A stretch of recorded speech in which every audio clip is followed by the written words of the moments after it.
pleasure welcoming you here in today's political rumbus. Mr. Felix, good morning. Yes, yesterday, I don't know if you witnessed the final burial of the 20 military that was ambushed, so to say, in Niger State. I saw their bereaved ones, of course, crying their eyes out, especially the children, and of course, the widows that was left behind. And honestly, it's an unfortunate scene. And what do you think? Well, first and foremost, I need to say we just lost 9 blankets. Just as what the military will say. They've lost the blankets, and I want to pour out my condolence to the family, that the Almighty God will strengthen them, the Almighty God will uphold them, the Almighty God will strengthen them, the Almighty God will give them the grace to be able to bear the fortitude. I also want to tell them that when you serve your nation and you die, they become an hero. But the reverse is the case in Nigeria, where the unknown gunmen and Boko Haram, will now kill our Nigerian soldiers.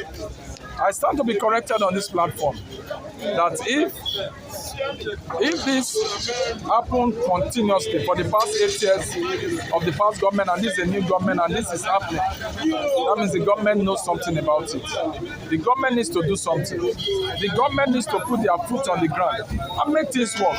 Are you saying that the government is the one who created the problem is trying to solve, or pretend to have been trying to solve? The government, there's one of our president, late Sonny Abacha. He says that if insecurity persists in a country within 24 hours, he said the government knows something about it. Our government of today should wake up to their responsibility and do the right thing. There is nowhere in the world where the insecurity, the bandit and the rest will be stronger than the army, will be stronger than the armed forces. They should check there are loopholes over these things. And if these things are done properly, this thing will be sorted out. And I think based on the realities, the people that downed the Air Force jets are not just novice. They are trained personnel who are trained to carry out such details. And why is it that the government or the military intelligence could not unravel such incident before it even was implemented? And now they are, of course, they're recording such number of casualties. This is not an external war, an external conflict within the Nigerian, of course, confines, territorial integrity. What does that spell about Let me actually say this. Security system? The military apparatus know the people. The politicians are the ones using these people. The first question we need to if they really know the people, as you rightly admitted, why not go against them than killing their own people? The first question we need to ask ourselves: this unknown security, unknown government, where are they getting their guns from? Who are the people financing them? How can they carry their acts without not being caught? No, anybody can finance them. That is immaterial. But how did were they able to? Beat the Nigerian security intelligence? I said beating and smuggle it into Nigeria. That means what I am telling you, that the government of the day knows something about it. Politicians are the ones to be blamed for all these things. In Niger Republic, you dare not see anything comes in. Once the military, the gentle gives an order, he has given an order that within 48 hours, he wants all the people to leave their country. Yes, and that is another goal to this. Nigerians are already troubled in their own country. Even the military is not safe, let alone the ordinary, if I may use the word, the bloody civilians.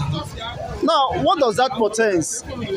Order for all Nigerians to evacuate Niger Republic.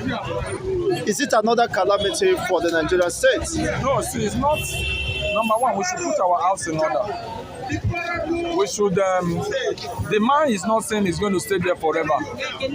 What he's saying is that he's going to stay there for 3 years. The question now is that what happened to the government you overthrew, that you forced to resign? Those are the dialogue the ECOWAS should dialogue with him. Those are what the ECOWAS should be able to discuss and agree. They say they want to rewrite the constitution. I'm blaming the ECOWAS because one of the African leaders is increasing the year of governance to 16 years, and they are not saying anything. If the military take over, they will say they want to go and fight the military. The ECOWAS should go home, do their own work, and ensure that the people in authority do the right thing. When the people in the authority do the right thing, the people will rejoice. Like in the case of Niger, the citizens of the country, they are not rejecting the military. They are not rejecting the military, and as a result, they are not rejecting the military. They are doing their own power, they are doing their bit, and they are doing their best. That's my humble take, Mr. Achigoze. And that is okay with them. This on the final note. Mazi Nnamdi Kanu case, Ohaneze has said they will stand as a sortie. Do you think that is a new development or a delayed justice? The issue on ground is just that they have freed him. The government of the day should do something. The more they put Nnamdi Kanu there, the more he stays there, the more popular he is. And I pray that God will help us, since the elders of the chiefs have said that they are going to stand as a short. It's okay. It's a welcome development. Thank you. Okay, thank you so much for this wonderful submissions here.